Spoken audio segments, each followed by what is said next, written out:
নিখোঁজ ছায়া 2 কেন একটু দেরি হচ্ছে আসতে এবং কবে আসছে এই উত্তর দিতে আমি ক্লান্ত। একটু রক্ত দিবি মা? আমাকে ১ম পরমব্রত চট্টোপাধ্যায় বলেছিল, তোর মৃত্যু হবে অপূর্ব।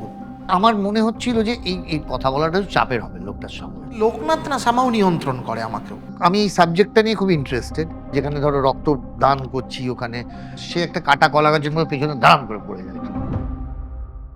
সবাই বলে be positive, be positive, be positive. Positivity grow করুন ইত্যাদি। তার মানে যদি পজিটিভিটি থাকে তাহলে নেগেটিভিটিও আছে।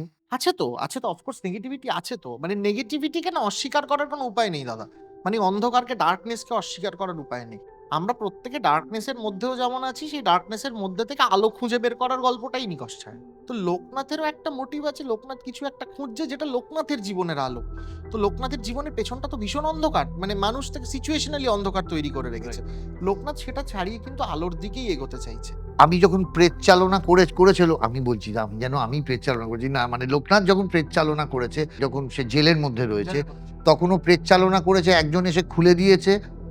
খুব সুন্দর সিনটা আমার নিজের করে মনে হয়েছে যখন সে ফাঁকা করিডোরটা দিয়ে বেরিয়ে যায়, সবাই নিদ্রিত হয়ে পড়ে, যে লোকটা খুলে দেয় যার উপর পিশাচ চালনা করেছে সে একটা কাটা কলা গাছের মধ্যে পেছনে দাঁড়াম করে পড়ে যায়। তারপর দেখা যায় অন্ধকার দিয়ে লোকনাথ হেঁটে বেরিয়ে যাচ্ছে। আমি এই সাবজেক্টটা নিয়ে খুব ইন্টারেস্টেড, কিন্তু আমি ভূতে ভয় পাই, ভীষণ পাই। তার কারণ যাকে দেখতে পাই না আমি তাকে ভয় পাই। তুমি পাও? অফকোর্স পাই। মানে যখন এই উপন্যাসগুলো লেখা চলে ওই ফেজটায় তো আমি রীতিমতো ভয় পাই রাত্রেবেলা। লোকনাথ আমায় বহন করতে গিয়ে যেটা হয়েছে, সেই সময় আমি ফুল গেটআপ, আর আমার ওই গেটআপটা দুবার হয়েছিল। আর ১ম বার হওয়াতে আমার পছন্দ হয়নি। তার কারণ আমি বেনারসে গিয়ে যে অঘোরি দেখেছি, মোটামুটি যেটা দেখা, তার অঘোরির মধ্যে একটা দে আর ভেরি কাম, কম্পোজড। কিন্তু তাদের দেখলে আমার মনে হচ্ছিল যে এই কথা বলাটা একটু চাপের হবে লোকটার সঙ্গে। ঠান্ডা একটা লোক। অ্যাক্সেসটা সোজা নয়। অ্যাক্সেসটা সোজা নয়। তো আমি তখন গিয়ে আমার যা হয় আরকি, সবসময় এটা মেনে নেওয়াটাও ভালো যে ওয়াইফ ইস দ্য বেস্ট জাজ। হ্যাঁ? তো আমি সেটা দেখি ওকে আমি, আমার ৩ টে ফেজ থাকে। আমার স্ত্রী বলেছিলেন, "হ্যাঁ, কিন্তু একে তো লোকনাথ মনে হচ্ছে না, একে তো কাঞ্চন মল্লিক মনে হচ্ছে।" এই দ্যাট স্ট্রাইকস মি। আমি আমার ডিরেক্টরের সঙ্গে কথা বলি। অনুরোধ করি যে আমায় আরেকটা মেকআপ টেস্ট দাও, লুক সেট করাও। অভিজিৎ আমাদের যে মেকআপ আর্টিস্ট, আমি তাকে বলি, "তুই আমায় ভুলে যা। আমি আয়নায় যেন অন্য লোক দেখতে পাই।"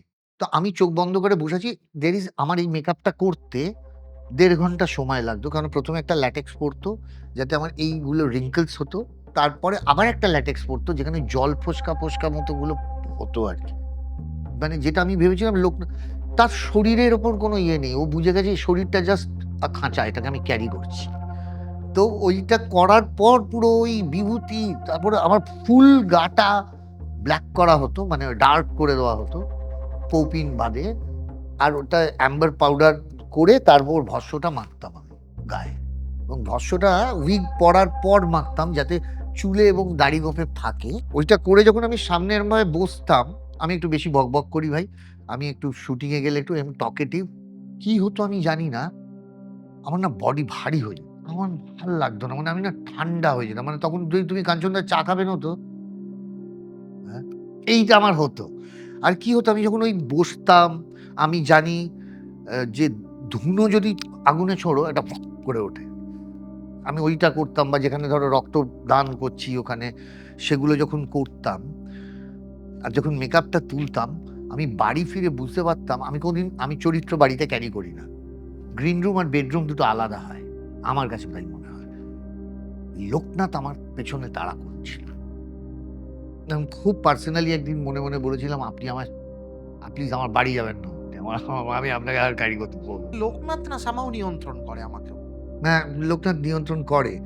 আর লোকনাথ আপনাদেরও নিয়ন্ত্রণ করে। নাহলে আপনারা নিকষ ছায়া 2 দেখবেন বা কেন? আমি একেবারে সাধারণ মানুষ যারা ফোনে দেখেন, যারা জীবনের চলমানতায় দাঁড়িয়ে দেখেন, তাদের কাছ থেকে আমি এটা তোমাকে জানানো দরকার বলে না, কারণ আমি এটা শেয়ার করতে চাইছি। আমি যেভাবে পেয়েছি, মানে অ্যাপ্রিসিয়েশন ইত্যাদি, এবং নিকষ ছায়া 2 কেন একটু দেরি হচ্ছে আসতে এবং কবে আসছে এই উত্তর দিতে আমি ক্লান্ত। লোকনাথের হাত দেখে ভাদুরী মশাই একবার একটা কথা বলেছে। আচ্ছা? লোকনাথের হাত দেখে ভাদুরী মশাই বলেছিলেন যে, "তোর হাত ঝাপসা। মানে তোর হাতে আমি খুব ভালো করে পরিষ্কার কিছু বুঝতে পারছি না। তোর পূর্বজন্মের প্রারব্ধ আছে।" প্রারব্ধ মানে হচ্ছে আগের জন্মের ফল। এখনো বহন করছে। বহন করছে, তো পূর্বজন্মের প্রারব্ধ আছে, তো যে কারণে তোর মৃত্যু হবে অপূর্ব। অপূর্ব মানে কি? অপূর্ব যা আগে কখনো হয়নি। এরপরেও কি লোকনাথ চরিত্র অভিনয় করার ইচ্ছে তোমার থাকবে? মানে চাইবে লোকনাথ চরিত্র আসুক আবার? আমি লোকনাথ করতে চাই। প্রত্যেকটা মানুষই লেয়ার্ড, কালার্ড। কেউ ব্ল্যাক অ্যান্ড হোয়াইট নয়। এ ডার্ক, ও লাইট এরকম হতে পারে না। হতে পারে না।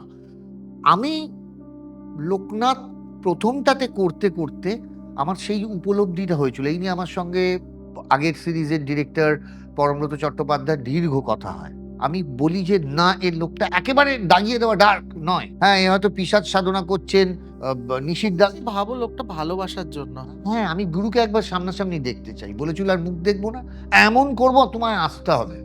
You have to come in front of me. আমার গুরু দক্ষিণা দেওয়ার আছে তোমার। আপনারা দেখবেন ২৩শে জানুয়ারি হইচইতে 'নিখোঁজ শেয়ার 2'